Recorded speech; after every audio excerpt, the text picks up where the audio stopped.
What if I told you that one of the most celebrated civilizations in history practiced rituals so strange they'd leave you scratching your head in disbelief? The ancient Greeks, known for their philosophy, art, and democracy, also had customs that seem bizarre, even shocking by today's standards. From scapegoats driven out of cities to purify them, to secretive festivals where women performed mysterious rites, these practices reveal a world both familiar and utterly alien. What drove them to adopt such unusual traditions, and what can these customs tell us about their society, beliefs, and fears? Today, we're diving into 30 of the strangest customs of the ancient Greeks, each more fascinating than the last. You'll discover how they used rituals to maintain order, connect with the divine, and even shape their politics. By the end of this video, you'll see how these practices, though strange, were deeply meaningful to the Greeks. So stick around, whether it's the wild celebrations of Dionysus, the chilling initiation of Spartan warriors, or the surprising role of courtesans in Athenian society. You're in for a journey that will leave you amazed and intrigued. These customs are a window into a world that continues to shape ours today. Let's get started. Now, let's turn our attention to one of the most striking and, frankly, unsettling customs of ancient Greece, the ritual of Pharmakos. This practice involved selecting a scapegoat, often a criminal or a slave, who would be ritually beaten and then driven out of the city. The purpose: to purify the community and rid it of any collective guilt or misfortune. To the Greeks, this ritual was deeply symbolic. By expelling the scapegoat, they believed they were transferring the city's impurities and sins onto that individual, effectively cleansing society. This act of sacrifice was tied to their broader ideas of communal harmony and the need to appease the gods. The Greeks lived in constant fear of divine retribution, and rituals like the Pharmakos were seen as essential to maintaining social order and divine favor. It's a stark reminder of how ancient societies often sought to control the unpredictable forces of life through symbolic acts. While this custom may seem harsh and even cruel by modern standards, it reveals the lengths to which the Greeks would go to preserve balance and protect their communities. Stay with us as we continue to uncover more of these intriguing customs, each offering a glimpse into the beliefs and values that shaped ancient Greek life. Moving from the unsettling rituals of the Pharmakos, we now step into the realm of divine guidance with the oracle at Delphi, one of the most revered institutions in ancient Greece. Located on the slopes of Mount Parnassus, the oracle was considered the mouthpiece of Apollo, the god of prophecy. Greeks from all walks of life, kings, generals, and ordinary citizens, would make the arduous journey to Delphi to seek answers to their most pressing questions. At the heart of this sacred site was the Pythia, a priestess chosen to serve as the vessel for Apollo's wisdom. Before delivering her prophecies, the Pythia would undergo a series of rituals, including fasting and purification, before sitting atop a sacred tripod over a fissure in the earth. It's believed that ethylene gas rising from this fissure would induce a trance-like state, allowing the Pythia to channel the god's words. Her cryptic pronouncements were then interpreted by priests and passed on to the seekers. These prophecies were far from straightforward. They were often riddles that required careful thought and interpretation. The oracle's influence extended far beyond mere fortune-telling. Kings consulted her before launching military campaigns, cities sought her advice on founding colonies, and individuals turned to her for decisions about marriage, business, and even personal dilemmas. The oracle at Delphi wasn't just a religious institution. It was a cornerstone of Greek society, shaping the course of history and reflecting the Greeks' profound belief in the interconnectedness of the divine and the mortal. As we uncover these ancient practices, it's fascinating to see how deeply the Greeks trusted in the guidance of the gods, even when the answers were shrouded in mystery. Now, leaving behind the cryptic prophecies of Delphi, we venture into the chaotic yet captivating world of the Cult of Dionysus. Dionysus, the god of wine, fertility, and ecstasy, inspired rituals that were unlike anything else in ancient Greece. These celebrations were a stark contrast to the rigid structure of everyday life, offering participants a chance to escape societal norms and embrace a temporary state of wild abandon. The rituals often began with wine-fueled festivities, accompanied by frenzied dancing and music played on flutes and drums. Participants, known as maenads or bacchantes, would lose themselves in the ecstasy of the moment, their inhibitions cast aside in a collective outpouring of emotion. But the cult of Dionysus had a darker side. In their heightened state of frenzy, followers were said to engage in acts of extreme violence, sometimes even tearing animals apart with their bare hands. This practice, known as sparagmos, was believed to bring them closer to the divine, symbolizing the raw, untamed power of nature. While these acts might seem shocking to modern sensibilities, they were deeply symbolic to the Greeks, representing themes of destruction and rebirth. Dionysus himself was a god of paradoxes, embodying both the life-giving joy of wine and the chaos that comes with its excess. These rituals were more than just wild parties, they were a form of spiritual liberation. By stepping outside the boundaries of their structured society, participants could experience a profound sense of freedom and connection to the divine. The cult of Dionysus reminds us that the ancient Greeks valued not only order and discipline, but also the transformative power of ecstasy and release. As we explore these extremes of human experience, it's clear that Dionysus played a unique role in Greek culture, offering a glimpse into the complexities of their spiritual and social lives.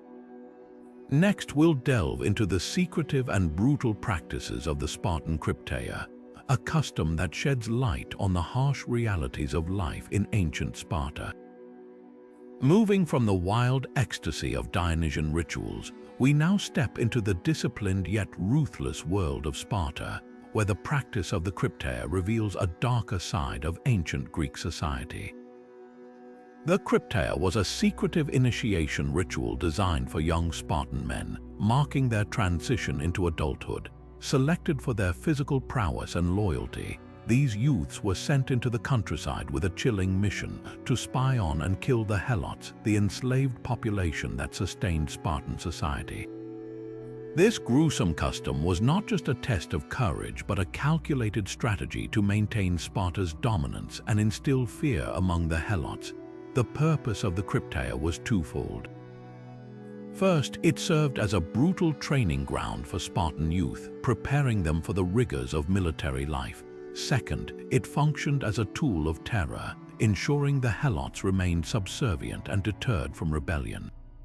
The Spartans, vastly outnumbered by their slaves, relied on fear and violence to maintain control. This practice highlights the harsh realities of a society built on conquest and oppression, where the survival of the state depended on the suppression of others. From a modern perspective, the Krypteia raises profound moral and ethical questions. The deliberate targeting of defenseless individuals for the sake of political control is difficult to reconcile with contemporary values of justice and human rights. Yet, it also offers a stark reminder of the lengths societies may go to preserve their way of life, even at the expense of others. The Krypteia underscores the complexities of Spartan culture, where ideals of discipline and courage coexisted with practices of cruelty and domination. As we reflect on this chilling custom, it becomes clear that the Spartans' legacy is as much about their military might as it is about the sacrifices and suffering that sustained it. Next, we'll explore the Athenian practice of ostracism, a political custom that reveals another facet of ancient Greek society, one where democracy and exclusion often went hand in hand. Shifting our focus from the brutal austerity of Sparta, we now turn to Athens, where a different kind of custom, ostracism, played a significant role in shaping the world's first democracy. Ostracism was a unique political practice that allowed Athenian citizens to vote to exile a prominent individual from the city for 10 years. This custom wasn't about punishing crimes or moral failings. Instead, it was a preventive measure designed to curb the rise of potential tyrants and protect the fragile balance of Athenian democracy. Here's how it worked. Once a year, the Athenian assembly would decide whether to hold an ostracism vote. If the majority agreed, citizens would gather in the agora, each inscribing the name of the person they wished to banish on a piece of broken pottery called an ostracon. The individual whose name appeared most frequently would be forced to leave Athens for a decade, though they retained their property and could return once the term ended. This practice wasn't about guilt or justice, but about safeguarding the political order. The motivations behind ostracism were deeply rooted in the Athenians' fear of tyranny. Having overthrown their own tyrants in the 6th century BCE, they were acutely aware of the dangers posed by overly powerful individuals. By exiling figures who seemed to be accumulating too much influence, the Athenians aimed to maintain equality among their leaders and prevent any single person from dominating the political landscape. It was a striking example of how a democracy could use exclusion to preserve its ideals. Notable figures who faced ostracism include Themistocles, the hero of the Battle of Salamis, and Aristides, known as the Just. These exiles reveal the unsettling truth that even celebrated leaders could become targets of suspicion in a society that prized collective decision-making over individual ambition. While ostracism may seem harsh, it underscores the Athenians' commitment to their democratic principles, even if it meant sacrificing some of their most capable figures. As we consider this custom, it's fascinating to reflect on the tension between individual power and collective governance in ancient Athens. Ostracism reminds us that democracy, while revolutionary, often required difficult choices to sustain itself. Next, we'll explore a custom that brought Greeks together rather than driving them apart: the sacred truce of the Olympic Games. From the political tensions of Athenian ostracism, we now journey to the unifying spirit of the ancient Olympic Games. At the heart of this grand tradition was the sacred truce, known as the Ekacharia, a remarkable custom that brought warring city-states together in the name of peace and athletic competition. For the duration of the Games, all conflicts were suspended, allowing athletes, spectators, and officials to travel safely to Olympia without fear of violence or disruption. This truce wasn't just a practical measure, it was a sacred vow deeply rooted in the Greeks' reverence for Zeus, the patron god of the Olympics. Breaking it was considered an act of impiety, punishable by fines and divine retribution. The sacred truce served as a powerful reminder of the Greeks' shared identity and cultural unity, even as their city-states often clashed on the battlefield. It reflected their belief that certain events transcended political rivalries, bringing people together in celebration of human potential and divine favor. The Olympics became a space where Greeks from all corners of the Mediterranean could gather, exchange ideas, and compete in a spirit of camaraderie. This custom also highlighted the Greeks' commitment to fostering peace, even if temporarily, in a world often torn by conflict. The legacy of the Olympic truce continues to resonate today. Modern Olympic Games still uphold the ideal of promoting peace and international cooperation, with the United Nations often calling for global ceasefires during the event. While the ancient Greeks couldn't achieve permanent peace, their vision of a world united through sport remains an enduring inspiration. The sacred truce stands as a testament to the power of shared traditions to bridge divides, offering a glimpse of what humanity can achieve when it sets aside its differences. Next, we'll uncover another fascinating aspect of Greek culture: the worship of Hermes, those peculiar stone pillars that dotted the ancient landscape. Moving from the unifying spirit of the Olympics, we now step into a world where the boundaries between the sacred and the everyday were marked by a peculiar yet powerful symbol: the Herm. These stone pillars, known as Hermae, were a common sight in ancient Greece, standing proudly at crossroads, outside homes, and along roadsides. Each Herma featured the head of Hermes, the messenger god, atop a rectangular pillar, often accompanied by an erect phallus. To the modern eye, this might seem strange, but for the Greeks, these pillars were far more than mere decorations. They were potent symbols of protection, fertility, and safe passage. The worship of Hermes was deeply tied to the role of Hermes as a guardian of travelers and boundaries. By placing these pillars at crossroads, the Greeks believed they could invoke the god's protection, ensuring safe journeys for those who passed by. The phallus, a recurring motif in Greek art, symbolized fertility and prosperity, further enhancing the Hermes' role as a bringer of good fortune. In this way, Hermes served as both physical and spiritual markers, reminding the Greeks of the divine presence in their daily lives. However, the Hermes also became the center of one of ancient Athens' most notorious scandals.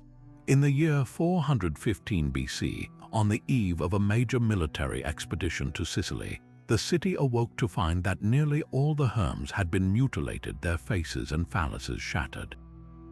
This act of sacrilege sent shockwaves through Athens, as it was seen not only as an attack on Hermes but also as a dangerous omen for the upcoming campaign. The resulting investigation plunged the city into chaos, with accusations of conspiracy and impiety flying in all directions. The scandal revealed the deep anxieties of Athenian society, where religious devotion and political stability were closely intertwined. The mutilation of the Hermes was interpreted as a threat to the city's divine favor and its social order. In the end, several prominent figures were accused and punished, though the true culprits were never definitively identified. This event remains a fascinating glimpse into how the Greeks viewed their gods and the lengths they would go to protect their sacred customs. As we leave the Hermes behind, we'll turn our attention to another vibrant aspect of Greek culture, the Anthesteria festival, where celebration and unease intertwined in a unique blend of ritual and revelry. Shifting our focus to a festival that combined both joy and trepidation, we now explore the Anthesteria, a three-day celebration dedicated to Dionysus, the god of wine, ecstasy, and transformation.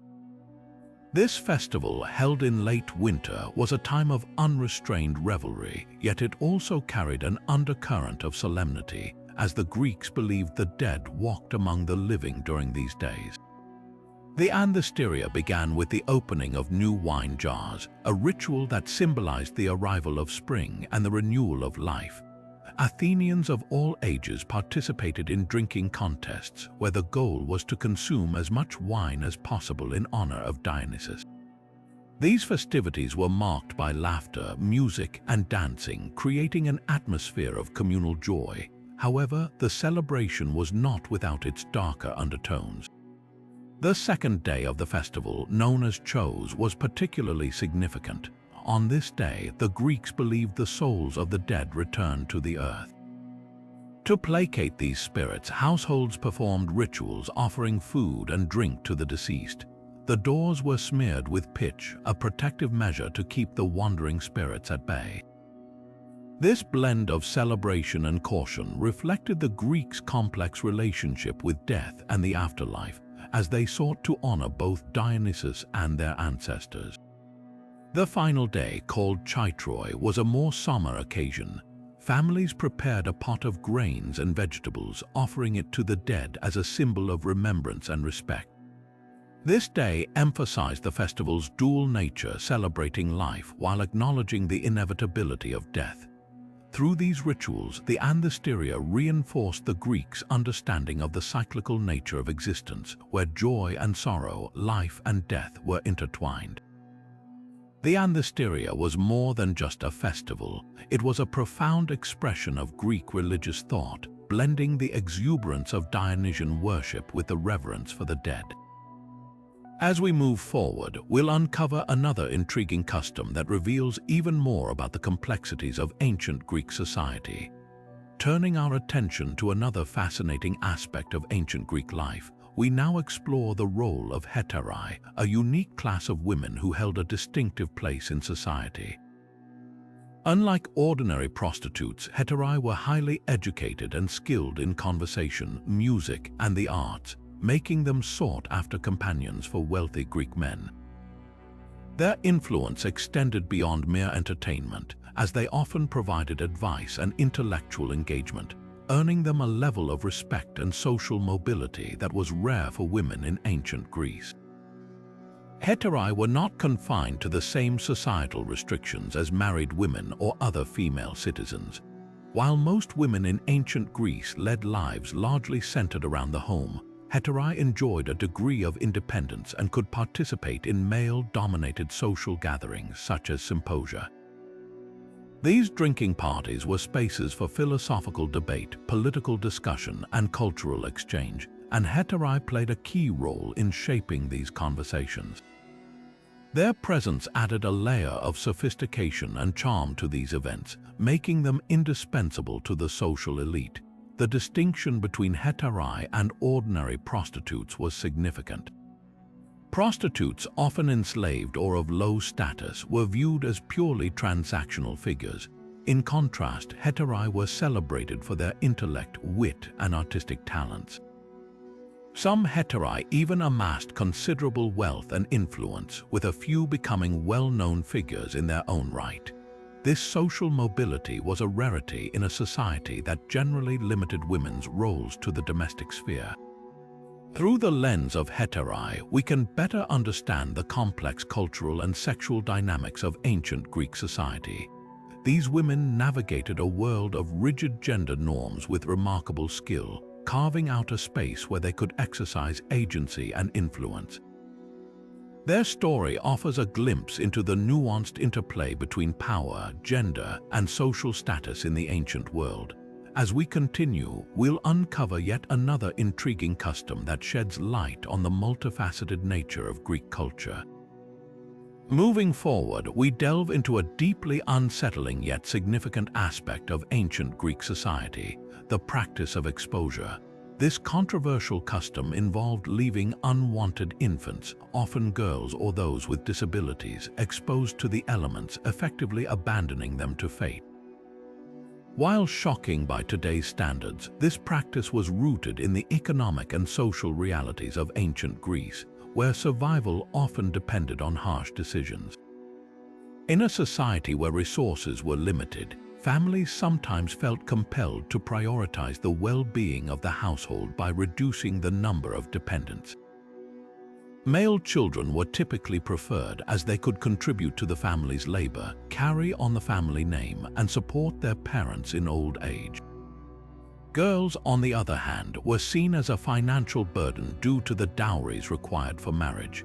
Similarly, infants with disabilities were often viewed as incapable of contributing to the family's survival, leading to their exposure.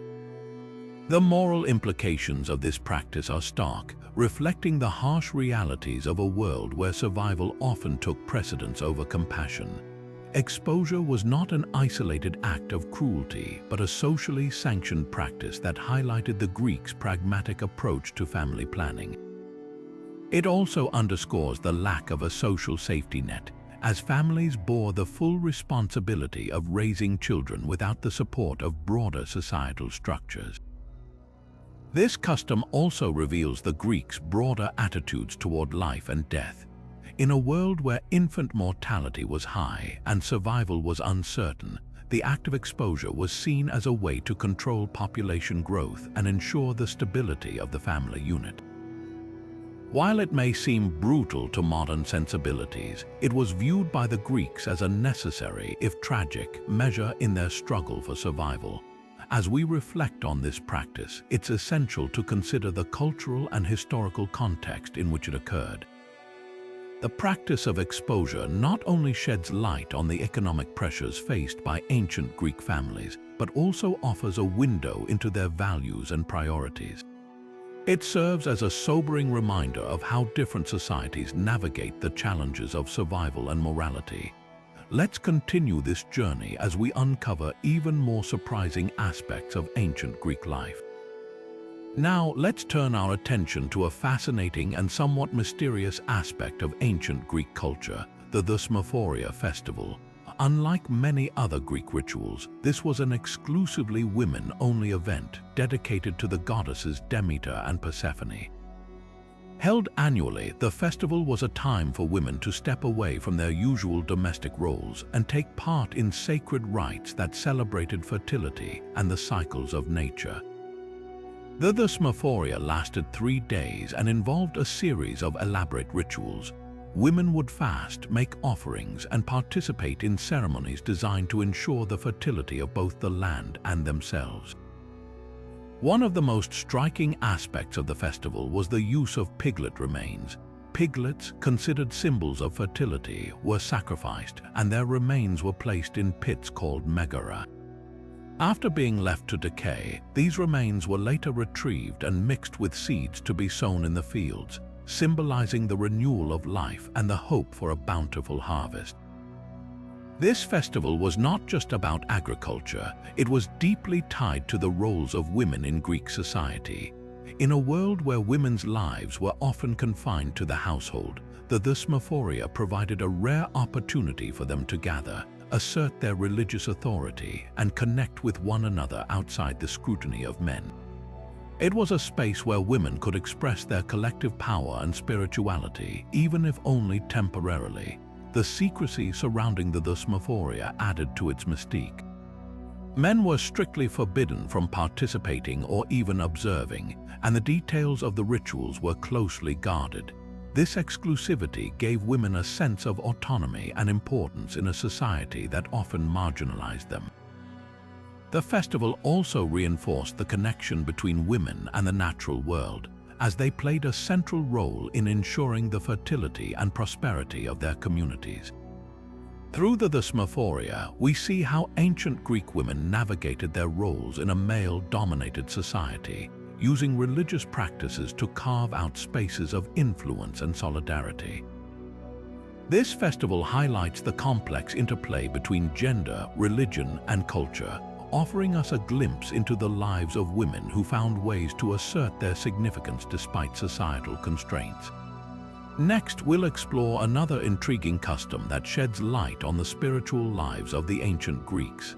Shifting our focus, we now uncover another compelling aspect of ancient Greek spirituality: the use of curse tablets. These small lead sheets inscribed with curses were a powerful tool for invoking divine retribution against enemies. The act of writing a curse was believed to bind the target to the will of the gods, making these tablets both a personal and supernatural weapon. The process was simple yet potent. A person would inscribe their curse onto a thin piece of lead, often calling upon deities like Hecate or Hermes to bring misfortune to their adversary. These curses could range from petty personal grievances to more serious matters, such as legal disputes or rivalries. Once written, the tablets were rolled or folded and buried in specific locations thought to be gateways to the underworld, such as graves, wells, or temples.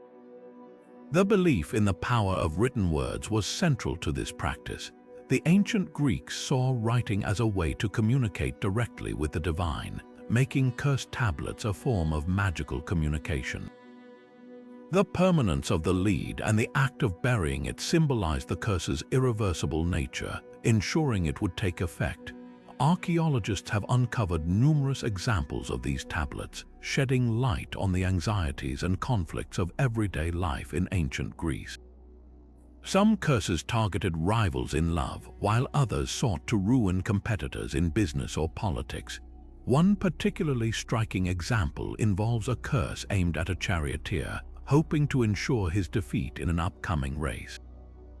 The use of curse tablets reveals the darker side of Greek spirituality, where fear and mistrust often fueled the need for supernatural intervention. It also highlights the intersection of religion and magic in ancient Greek culture, where the gods were believed to intervene in human affairs in response to appeals both good and bad. As we delve deeper into the strange customs of the ancient Greeks, these curse tablets remind us of the lengths people would go to seek justice or revenge, even in the spiritual realm. Next, we'll explore another ritual that showcases the Greeks' unique relationship with their gods and the natural world. Turning our attention to the sacred rituals of ancient Greece, we now explore the profound practice of animal sacrifice. This custom was a cornerstone of Greek religious life, serving as a way to honor the gods and maintain a harmonious relationship with the divine. The act of sacrifice was not just a religious duty, but a deeply symbolic gesture that reinforced the bond between humans and their deities. The process of animal sacrifice was highly ritualized and varied depending on the occasion and the god being honored.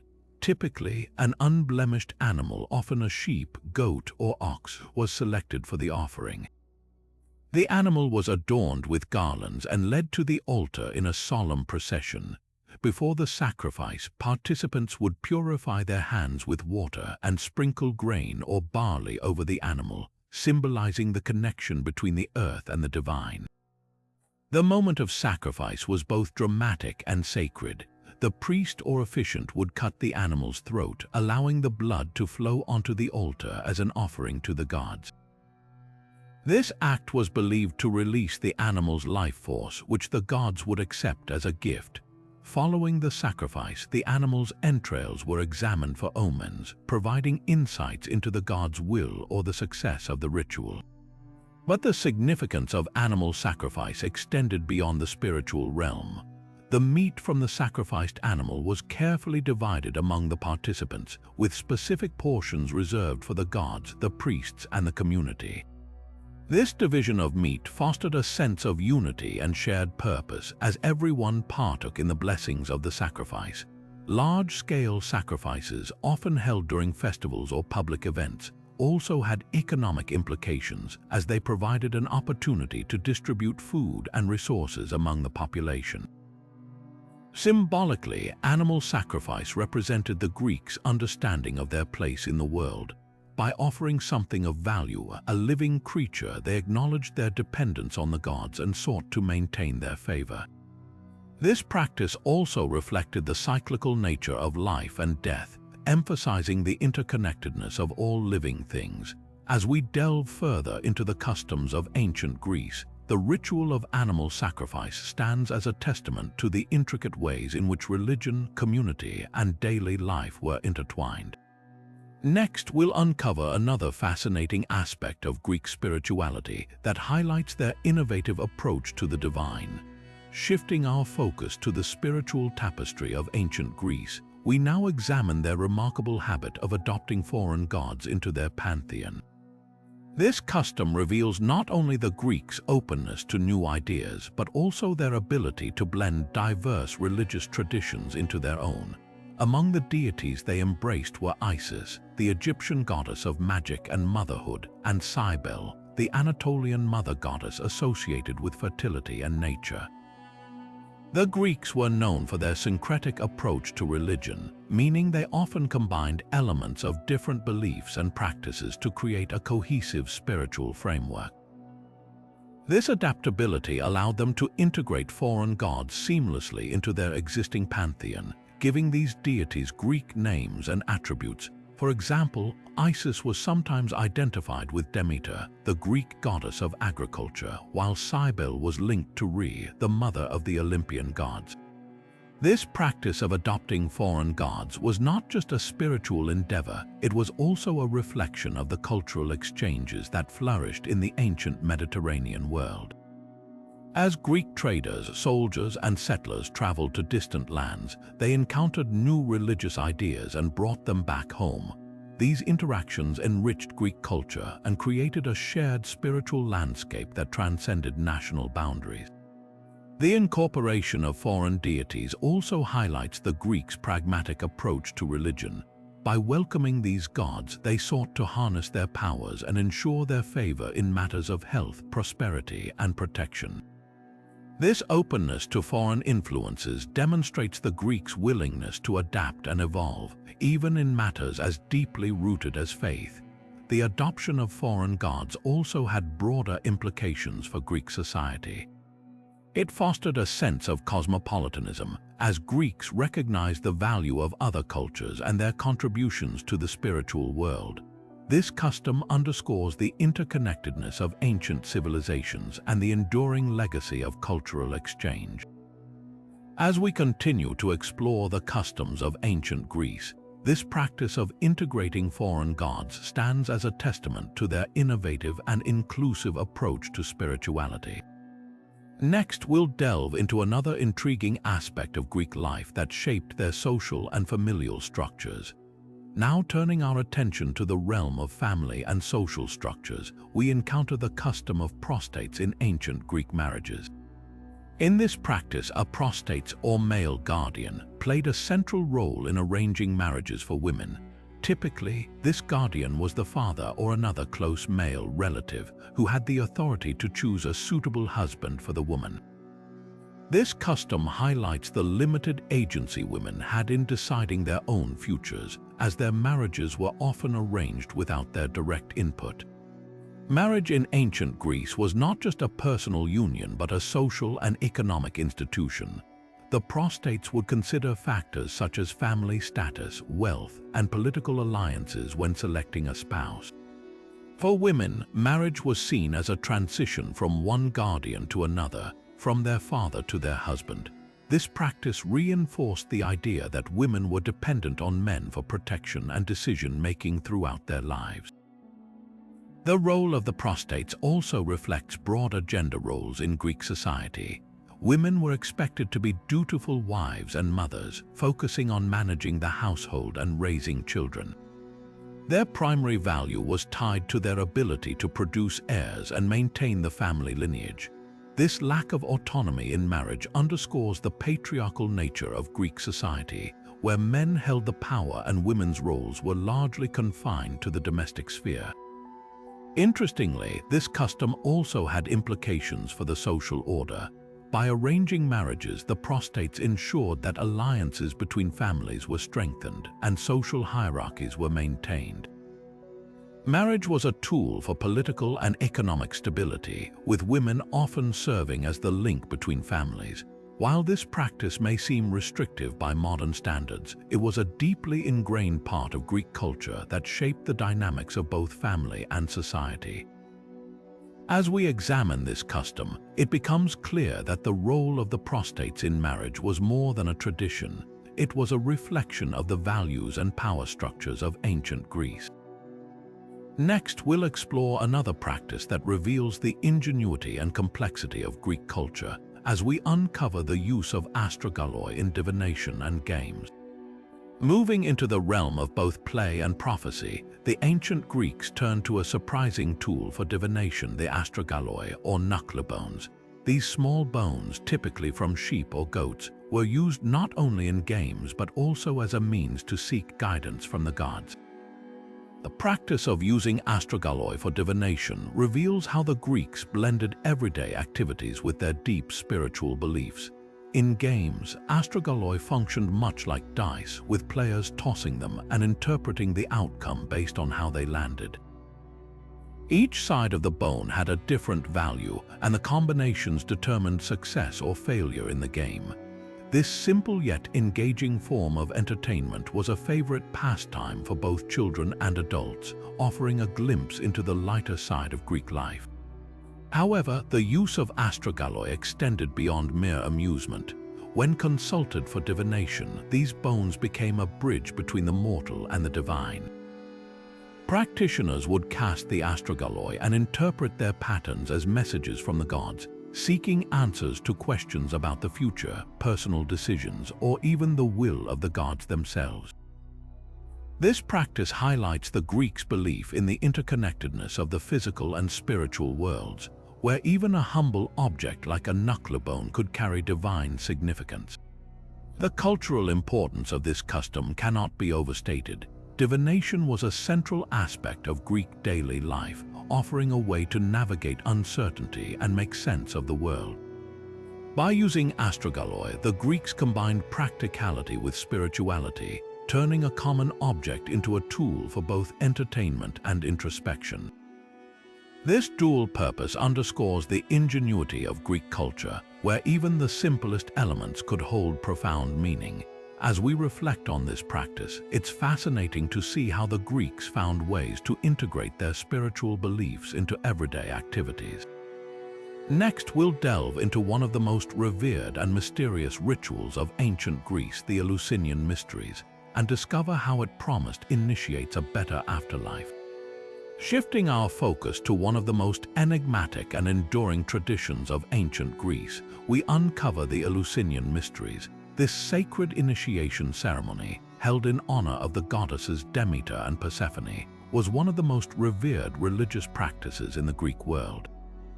Promising initiates a more favorable afterlife, the Eleusinian Mysteries attracted participants from all walks of life, from humble citizens to the most powerful leaders. The mysteries were shrouded in secrecy, with initiates sworn to silence about the rituals they witnessed. The ceremonies took place in the sacred precinct of Eleusis near Athens and were divided into two main stages, the Lesser Mysteries and the Greater Mysteries. The Lesser Mysteries, held in spring, served as a preparation for the main event, the Greater Mysteries, which occurred in the fall. These rituals included fasting, purification rites, and the sharing of sacred stories, often centered around the myth of Demeter's search for her daughter Persephone, who had been abducted by Hades, the god of the underworld. One of the most profound aspects of the Eleusinian Mysteries was the experience of Epiphany, where initiates believed they gained divine insight and a deeper understanding of life and death. Central to this experience was the consumption of the kykeon, a sacred drink thought to induce visions and connect participants with the divine. The exact nature of this drink remains a mystery, but scholars speculate it may have contained psychoactive substances that heighten the spiritual experience. The symbols and rituals of the Eleusinian Mysteries were rich with meaning. The ear of grain, for example, represented the cycle of life, death, and rebirth, echoing the story of Persephone's return from the underworld. Initiates carried torches during processions, symbolizing the light of knowledge and hope in the face of mortality. These elements combined to create a deeply transformative experience, leaving participants with a sense of renewal and assurance of a blessed afterlife. What made the Eleusinian Mysteries so enduring was their universal appeal. Unlike other religious practices that were tied to specific city-states or social classes, the mysteries were open to all who spoke Greek and had not committed serious crimes.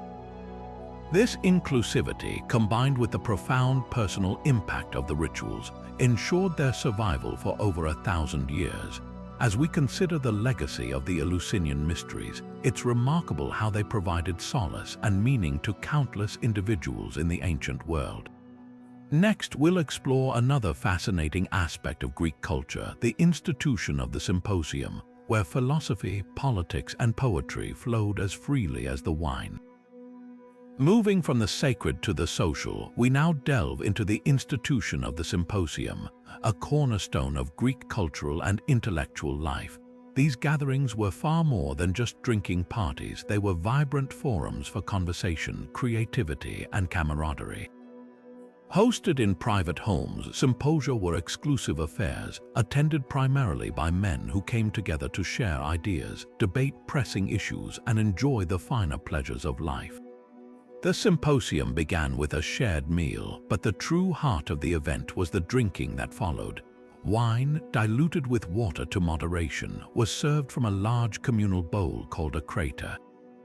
This mixing of water and wine was not just practical but symbolic, representing the balance and harmony valued by the Greeks.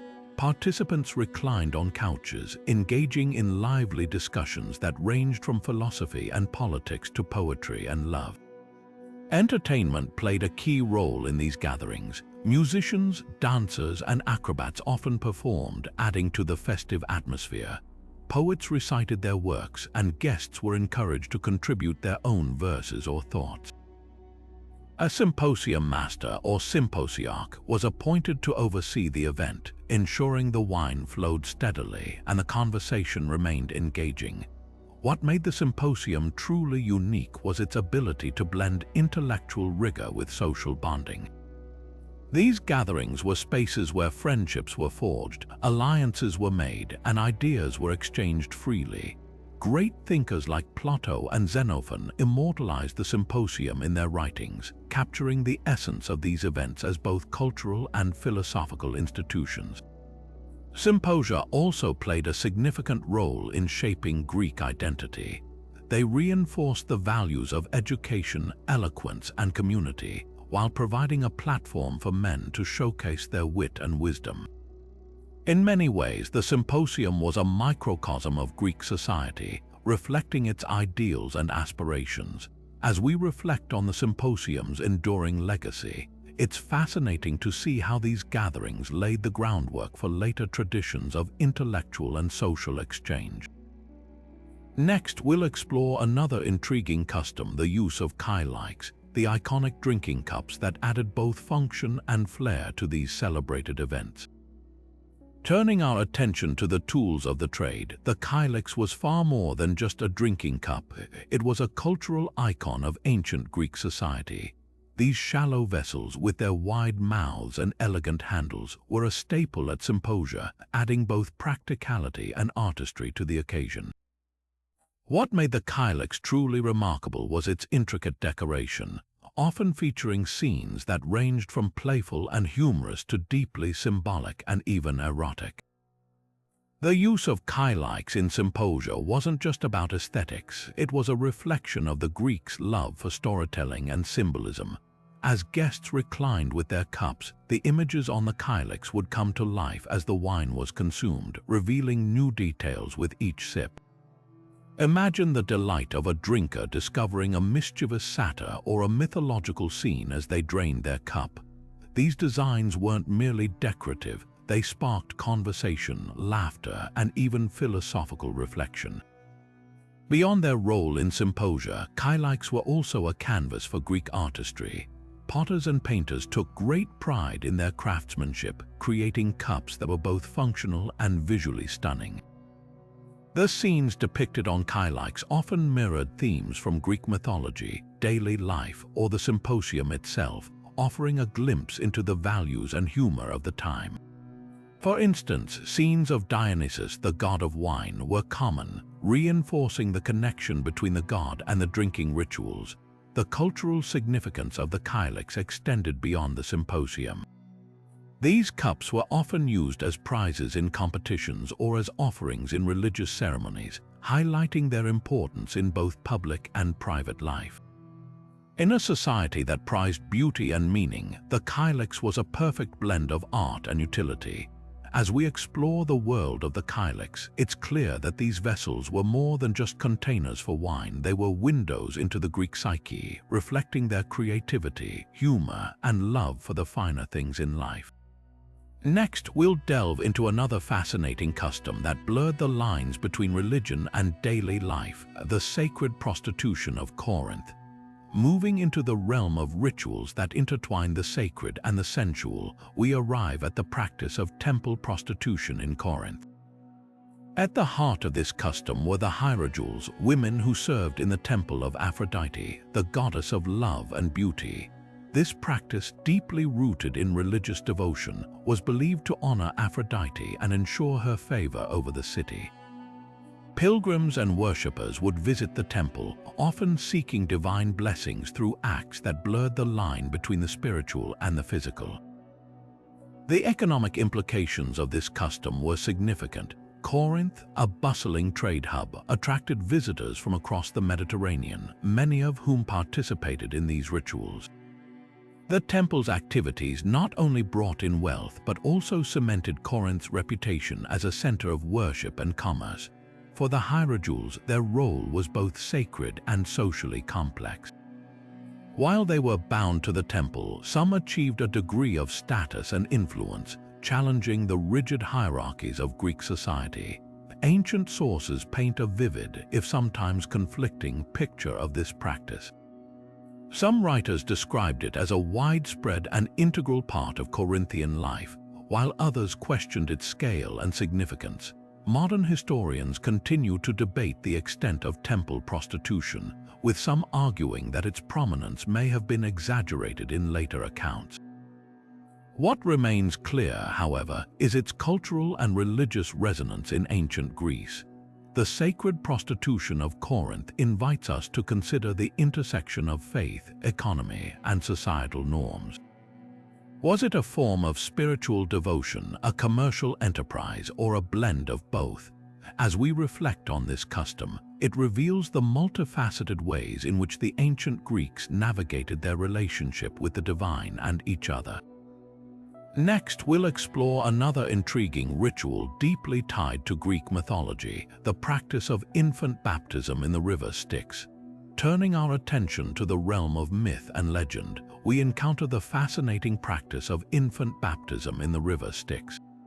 This ritual, most famously associated with the hero Achilles, was believed to grant invulnerability to those who underwent it. According to the myth, Achilles' mother, the nymph Thetis, dipped her infant son into the sacred waters of the Styx, holding him by the heel. While this act rendered nearly all of his body invincible, the one spot untouched by the water, his heel, would later become his fatal weakness. The river Styx, a boundary between the mortal world and the underworld, held immense symbolic power in Greek mythology. Water, in general, was often seen as a purifying and protective force, capable of washing away impurities and warding off harm. The act of immersing an infant in such sacred waters was thought to imbue them with divine strength and safeguard them from future dangers. This myth reflects the ancient Greeks' belief in the interplay between the divine and the mortal. The idea that a ritual could confer invulnerability speaks to their fascination with the power of the gods and the potential for humans to transcend their natural limitations. At the same time, the story of Achilles serves as a poignant reminder of the inevitability of human vulnerability, even in the face of divine intervention. Beyond its mythical significance, the baptism in the river Styx also highlights the broader cultural importance of water in Greek society. From cleansing rituals to offerings made at sacred springs, water was deeply intertwined with notions of purity, renewal, and protection. The practice, though rooted in legend, offers a window into how the Greeks envisioned their relationship with the divine and the natural world. As we consider this ancient custom, we're reminded of the enduring power of myth to explore profound truths about human nature. Next, we'll delve into the fascinating role of hetairai in Greek politics, where personal influence and public power often intersected in unexpected ways. Shifting our focus to the intricate world of Athenian politics, we encounter the remarkable influence of hetairai, particularly figures like Aspasia. Unlike ordinary women in ancient Greece, hetairai were educated courtesans who held a unique position in society, often engaging with the most powerful men of their time. Aspasia, one of the most famous hetairai, became a central figure in Athenian intellectual and political circles, known for her sharp intellect and close association with the statesman Pharmakos. Aspasia's relationship with Pharmakos was not merely personal but deeply political. She was said to have advised him on matters of state, and her gatherings attracted philosophers, artists, and politicians, making her home a hub of cultural and political exchange. This blurring of personal and political power highlights the unusual agency hetairai could wield in a society where most women were confined to domestic roles. The influence of hetairai like Aspasia extended beyond their personal connections. They challenged traditional gender norms by participating in debates, offering counsel, and even influencing public opinion. Their ability to navigate the male-dominated spheres of politics and philosophy underscores their exceptional status in Athenian society. However, their power was not without controversy. Critics often portrayed hetairai as manipulative or morally questionable, reflecting the tension between their influence and societal expectations. Despite this, their role in shaping political and intellectual discourse cannot be overlooked. The story of hetairai like Aspasia offers a fascinating glimpse into the complexities of Athenian society, where personal relationships and political power often intersected in unexpected ways. As we reflect on their legacy, we gain a deeper understanding of the nuanced roles women played in ancient Greece. Next, we'll explore the vibrant celebrations of the Lenaya festival, a winter event dedicated to the god Dionysus, where theater and community spirit took center stage.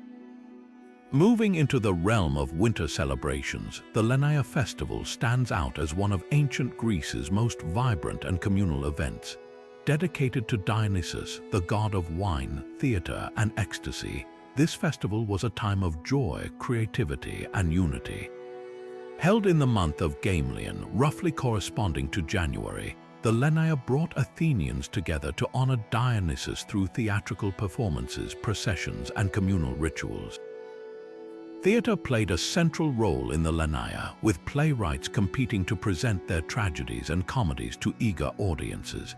Unlike the grander Dionysia held in spring, the Lenaya was more intimate, often featuring local talent and drawing citizens from all walks of life.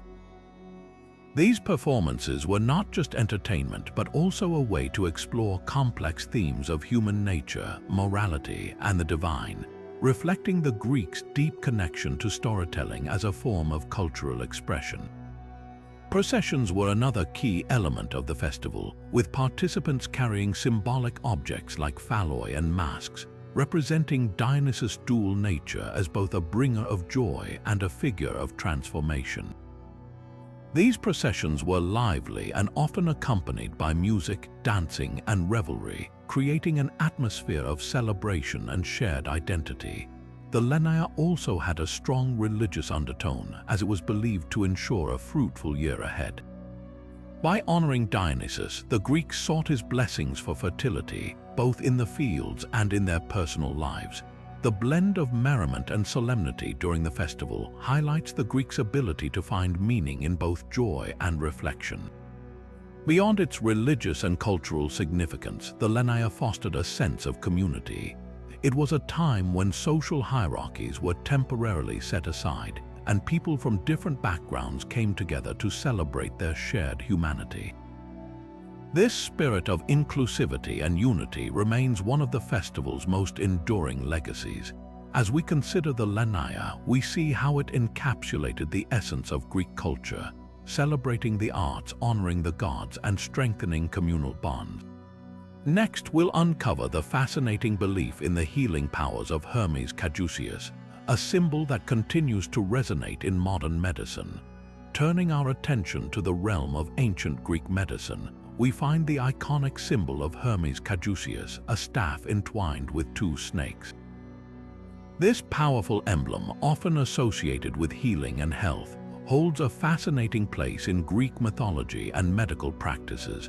Hermes, the swift-footed messenger of the gods, carried the caduceus as a symbol of his authority and divine connection. Yet, over time, it became closely linked to the healing arts, representing balance, renewal, and the power to restore health. In ancient Greece, the caduceus was believed to possess healing properties, often used in rituals aimed at curing illnesses or protecting individuals from harm. Priests and healers would invoke its symbolism during ceremonies, calling upon the power of Hermes to bring relief to the sick.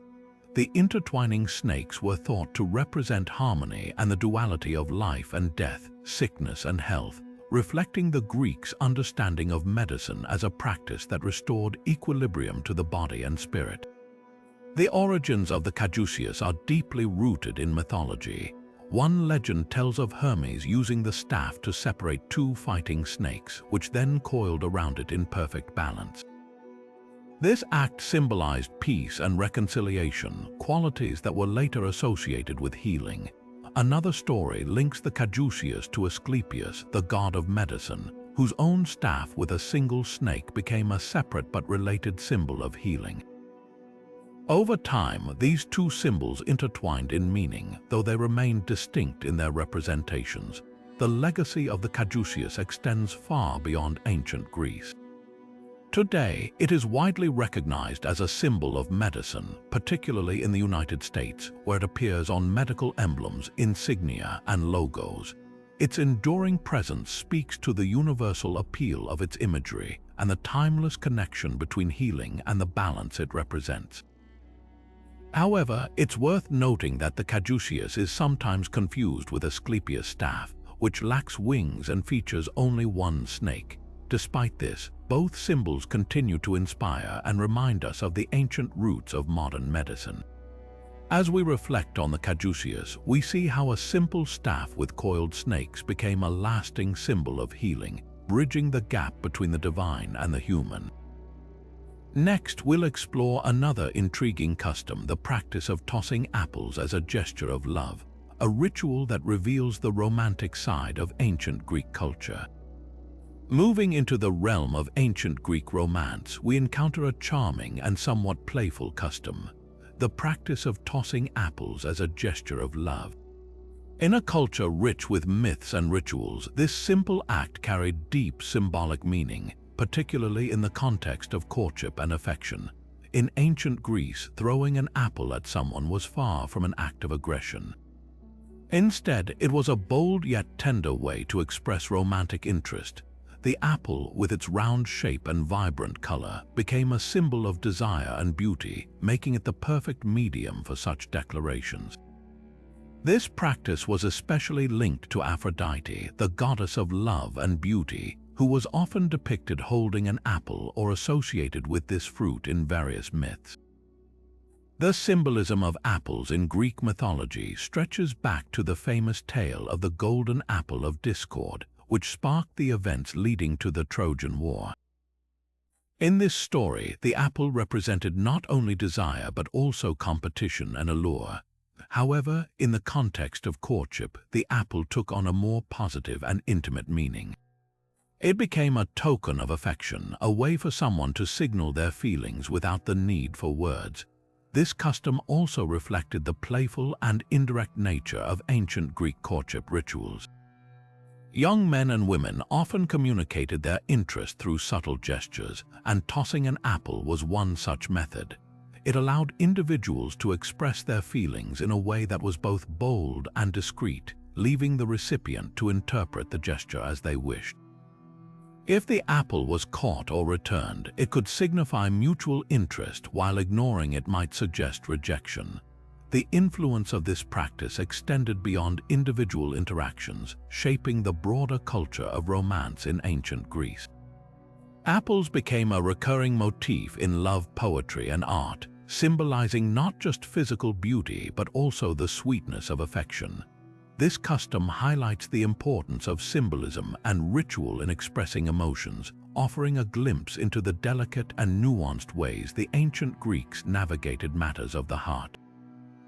As we consider the practice of tossing apples, we see how a simple fruit could carry such profound meaning, bridging the gap between myth and everyday life. Next, we'll delve into the athletic and musical competitions of the Pythian Games, another fascinating aspect of ancient Greek culture. Shifting our focus to the grandeur of ancient Greek festivals, we arrive at the Pythian Games, a spectacular celebration held in honor of Apollo at Delphi. These games were not merely a display of physical prowess but a profound expression of cultural and religious devotion, uniting Greeks from across the region in a shared tradition. The Pythian Games were one of the four great Pan-Hellenic competitions, rivaling even the Olympic Games in prestige.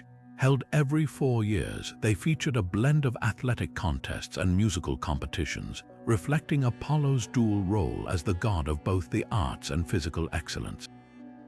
Participants came from far and wide, showcasing their skills and vying for the honor of victory. At the heart of these games was their religious significance. The Pythian Games were rooted in the worship of Apollo, who was believed to have defeated the serpent Python at Delphi, making the site sacred. The competitions were held as part of the Pythian festival, which included elaborate rituals, sacrifices, and processions to honor the god.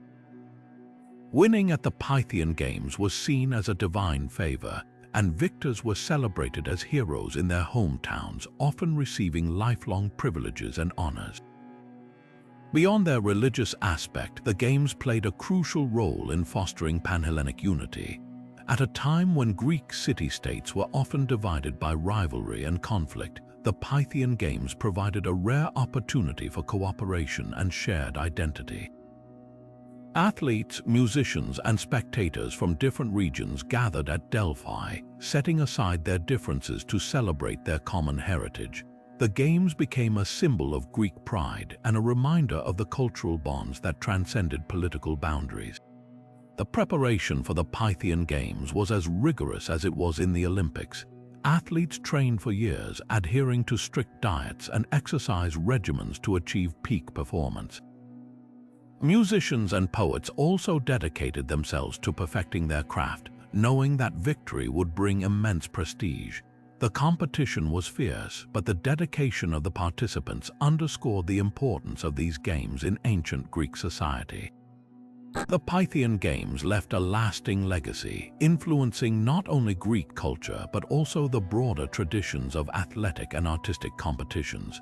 They remind us of the deep connection between physical and intellectual pursuits, as well as the power of shared traditions to unite people. As we reflect on the grandeur of the Pythian Games, let's turn our attention to the mysterious world of Greek mystery cults, which often initiates the promise of salvation and a better afterlife. Stepping into the shadowy realm of ancient Greek spirituality, we encounter the enigmatic world of mystery cults, which offered their followers a profound sense of hope and purpose. These secretive religious groups, such as the cults of Orpheus and Mithras, promised something extraordinary to their initiates: the assurance of salvation and a better afterlife.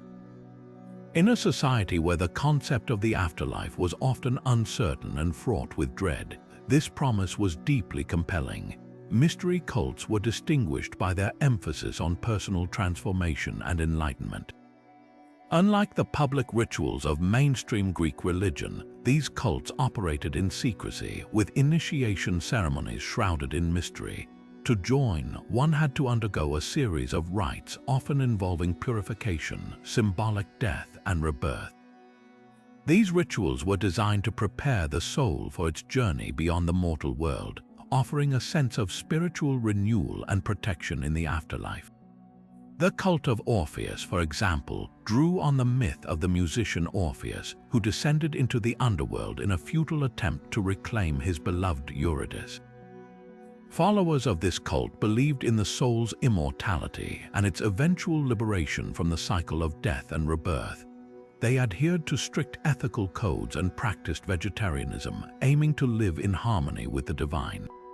Similarly, the cult of Mithras, which later spread throughout the Roman Empire, centered around the worship of the god Mithras, associated with light, truth, and cosmic order. Initiates participated in elaborate ceremonies, often held in underground temples called Mithraea, symbolizing their spiritual journey from darkness to light. The appeal of these cults lay not only in their promises of salvation, but also in their ability to foster a sense of community and belonging. Initiation was a deeply personal experience, yet it connected individuals to a larger network of believers who shared their hopes and fears. This blend of personal spirituality and communal support made mystery cults particularly attractive to those seeking meaning beyond the uncertainties of everyday life. The influence of these cults extended far beyond their immediate followers. They introduced new ideas about the soul, the afterlife, and the possibility of divine favor, reshaping Greek spirituality in subtle but significant ways. Their rituals and beliefs also laid the groundwork for later religious movements, including early Christianity. As we explore the enduring legacy of these mystery cults, it's clear that their allure lay in their ability to address the deepest anxieties and aspirations of the human spirit. They offered a vision of life beyond death, a promise of salvation that resonated deeply in the hearts of their followers. Now, let's turn to another fascinating aspect of ancient Greek culture, the tradition of wearing laurel wreaths, symbols of victory and divine favor. Now, shifting our focus to a symbol that adorned the heads of the ancient Greeks in moments of triumph, we delve into the tradition of wearing laurel wreaths. These wreaths, crafted from the leaves of the laurel tree, were far more than mere decorations. They were powerful emblems of victory, honor, and divine favor.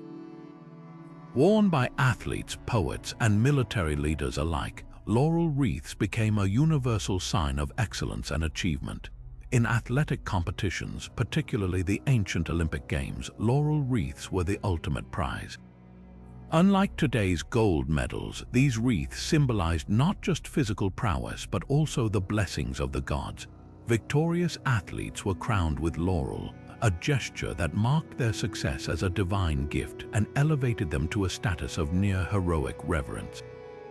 This practice reinforced the idea that human achievement was deeply intertwined with the favor of the divine. Laurel wreaths also held a special place in the realm of art and intellect. Poets and orators who excelled in their craft were often honored with these crowns, signifying their mastery of words and ideas.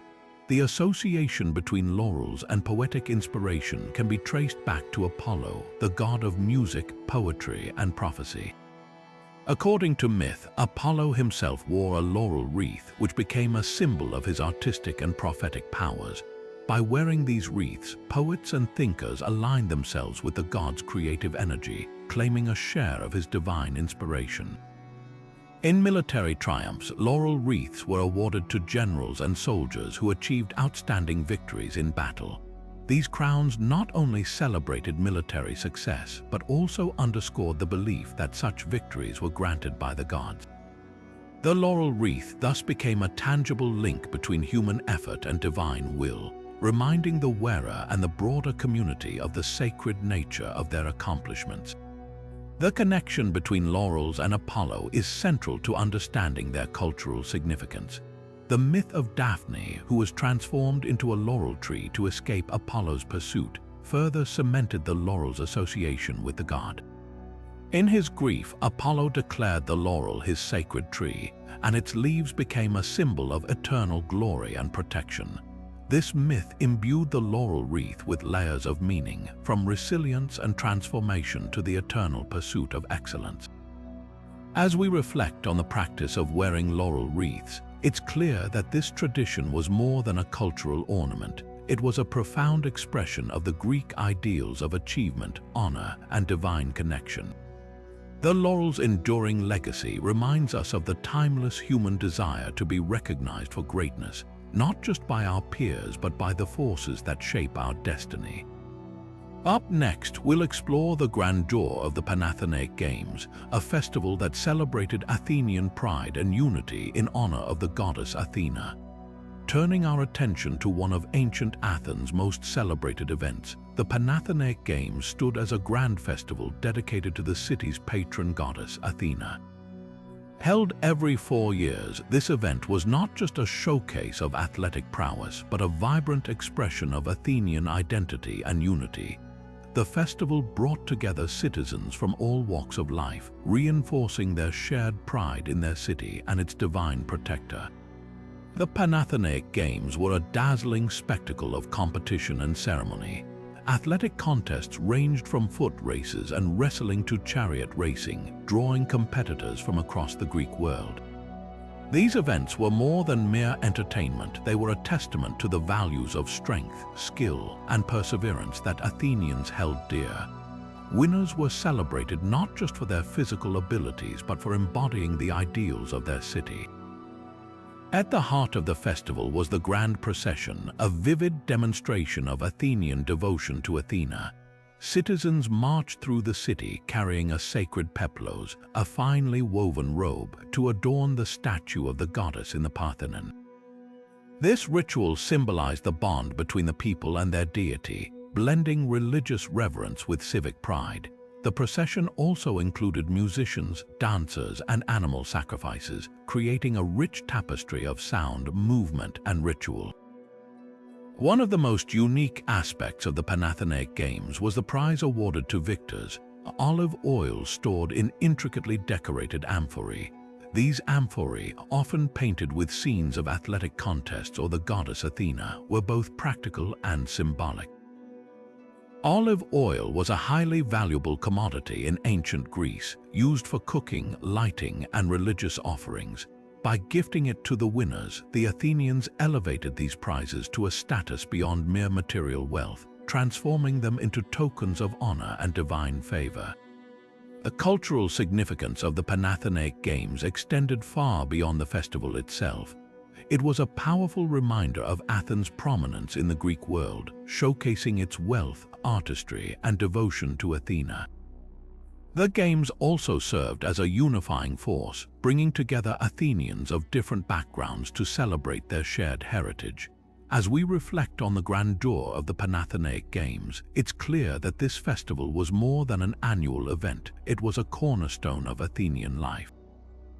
Through its rituals, competitions, and prizes, it reinforced the values and identity of the city, leaving a lasting legacy that continues to captivate us today. Next, we'll uncover another intriguing custom of the ancient Greeks, the use of amphorae in burial practices, and how these vessels played a role in the journey to the afterlife. Moving from the grandeur of the Panathinaike Games to the quieter, yet equally profound customs surrounding death, we now explore the ancient Greek practice of using amphorae in burial rituals. These large storage jars, often intricately decorated, played a significant role in ensuring the deceased's smooth passage to the afterlife and reflected the Greeks' deep reverence for the journey beyond this life. Amphorae were more than just practical containers, they were imbued with symbolic meaning. When placed in graves, they served as offerings to the gods of the underworld, ensuring the deceased would be well received in their new realm. These vessels often contained food, wine, or oil, essentials that would sustain the departed in the afterlife. The act of burying these items with the dead was a gesture of care and respect, a way for the living to provide for their loved ones even after death. The artistry of these amphorae is another fascinating aspect. Many were painted with scenes from Greek mythology or daily life, offering a glimpse into the beliefs and values of the time.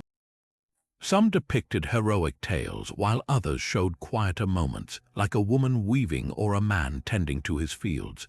These images not only honored the deceased but also served as a reminder of the life they had lived and the legacy they left behind.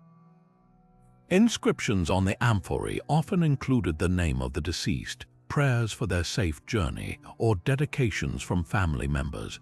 The use of amphorae in burials also highlights the Greeks' belief in continuity between life and death.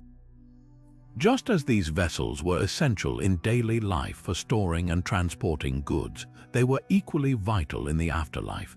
This practice underscores the Greeks' view of death not as an end, but as a transition to another existence, one that required preparation and care. Through these burial customs, we see how the ancient Greeks honored their dead with both practicality and artistry. Amphorae were not just vessels of clay, they were vessels of memory, love, and hope, ensuring that the deceased would be remembered and cared for long after they had left this world. Next, we'll wrap up our exploration of these 30 strange customs of the ancient Greeks, reflecting on what they reveal about this remarkable civilization. As we come to the end of our journey through the 30 strange customs of the ancient Greeks, it's clear that these practices offer us a window into a civilization that was as complex as it was fascinating. From the scapegoat rituals of Pharmakos to the grandeur of the Panathinaike Games, each custom reveals a society deeply connected to its gods, its community, and its values. While some of these practices might seem bizarre or even unsettling to us today, they were deeply meaningful to the Greeks, reflecting their beliefs about life, death, and the divine. These customs remind us that every culture has its own way of understanding the world and its mysteries. The Greeks' rituals, whether they involved sacred truces, ecstatic festivals, or elaborate burial practices, were not just traditions. They were expressions of their identity and their attempts to navigate the uncertainties of existence. Through these practices, we see a people who valued harmony with the gods, the strength of their city-states, and the bonds of family and community. Which of these customs did you find the most intriguing? Was it the mysterious trances of the Oracle of Delphi, the wild celebrations of the Cult of Dionysus, or perhaps the solemn rituals surrounding death? Let us know in the comments below. We'd love to hear your thoughts. If you enjoyed this exploration of ancient Greek culture, Don't forget to hit the like button, subscribe to our channel, and ring the notification bell so you never miss out on more fascinating historical content. There's so much more to discover, and we can't wait to share it with you. Thanks for watching, and until next time, keep exploring the mysteries of the past.